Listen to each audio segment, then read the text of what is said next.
selain daripada pihak yang bertanggungjawab, apakah tindakan yang sewajarnya KPM mengambil terhadap isu jenaka rokok, isu guru memeriksa haid pelajar?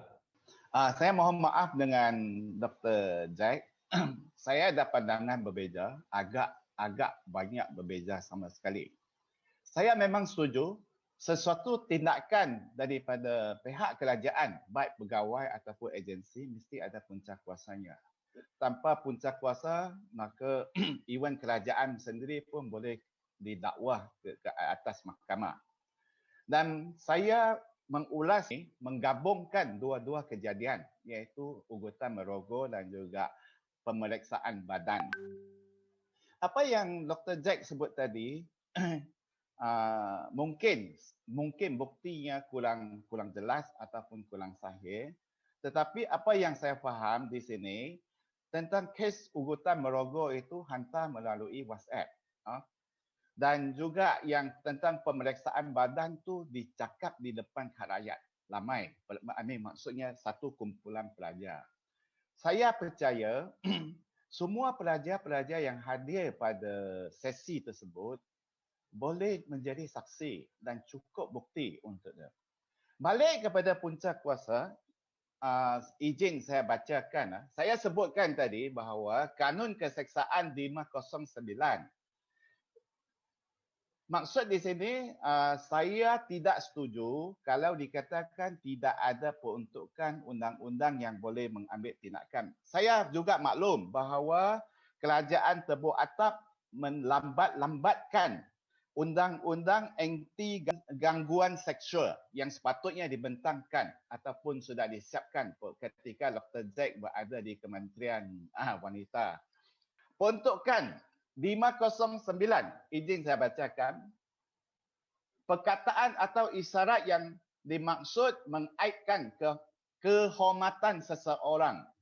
Barang siapa dengan maksud hendak mengaitkan kehormatan seseorang menyebut apa-apa perkataan, membuat apa-apa bunyi atau isyarat atau menunjukkan apa-apa benda dengan maksud supaya perkataan itu atau bunyi itu didengar atau supaya isyarat atau benda itu dilihat oleh seseorang itu atau mengganggu kesantunan seseorang itu, hendaklah diseksa dengan penjara selama tempoh yang boleh sampai 5 tahun atau denda atau kedua-duanya sekali. Sebenarnya, untuk menguluskan kedua-dua kejadian ini, satu lagi akta yang boleh diguna pakai, di mana dalam urusan politik banyak kali kerajaan pusat tidak menggunakan Akta Komunikasi dan Multimedia 1998. Di sini saya merujuk kepada Seksyen 233. Penggunaan tidak wajar kemudahan rangkaian ataupun perkhidmatan rangkaian. 233:1 bahagian 2 memulakan penghantaran apa-apa komen, permintaan, cadang atau komunikasi lain yang lucah, sumbang, palsu, mengancam, nak logo tu mengancam atau jelik sifatnya dengan niat untuk menyakitkan hati.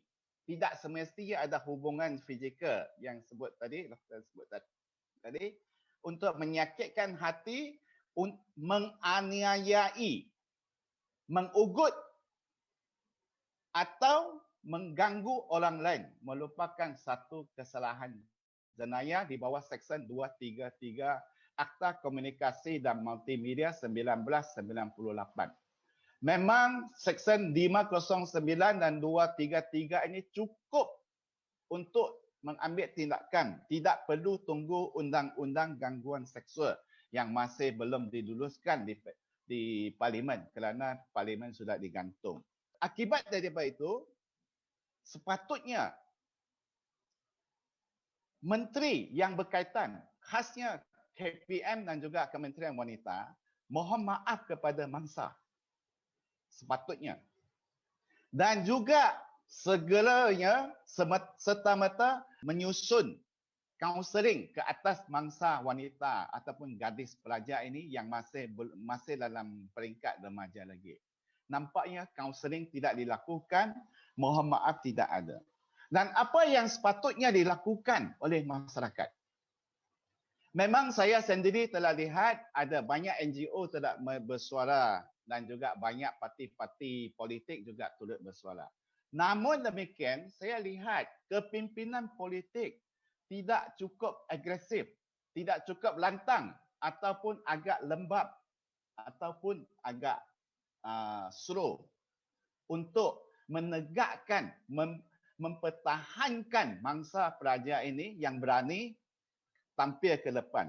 Apa yang patut buat? Selain daripada ibu bapa ataupun mangsa sendiri membuat laporan polis, sebenarnya kepimpinan politik juga boleh membuat laporan untuk mohon siasatan. Kita buat laporan polis bukan buat tuduhan. Pimpinan politik, ahli-ahli parlimen tanpa mengira parti, tanpa mengira jantina, boleh membuat laporan polis untuk minta bantuan polis menyiasat kesahihan tuduhan ini.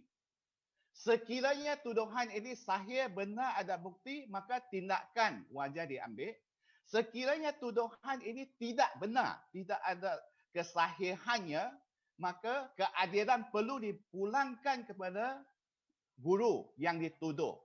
Sebab itu, kepimpinan masyarakat, termasuk ahli-ahli parlimen, boleh buat laporan polis untuk minta siasatan.